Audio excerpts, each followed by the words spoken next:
آگے بڑھتے ہیں۔ اسلام آباد ہائی کورٹ نے فراڈ کیس میں ایف آئی اے کو نجف حمید کی گرفتاری سے روک دیا ہے۔ اسپیشل جج سینٹرل کی ضمانت قبل از گرفتاری منسوخ کرنے کا فیصلہ معطل کر دیا گیا ہے۔ جسٹس انعام امین منہاس نے اسٹریٹس میں دیگر فریقین کو نوٹس جاری کرتے ہوئے جواب طلب کر لیا ہے۔ اسپیشل جج سینٹرل نے نجف حمید کی ضمانت قبل از گرفتاری کا 16 جنوری کا فیصلہ بھی واپس لے لیا تھا۔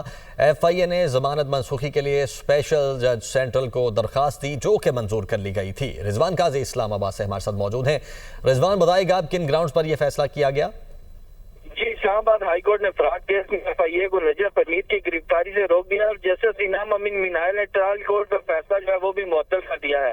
عدالت نے جو ہے نجف حمید کی سماعت پر یہ تحریری حکم نامہ جاری کیا ہے۔ اسپیشل جج سینٹرل نے نجف حمید کی ضمانت قبل از گرفتاری منظور کر 24 جنوری کو واپس لے لیا تھا کیونکہ ایف آئی اے نے ضمانت منسوخی کی درخواست دائر کی تھی۔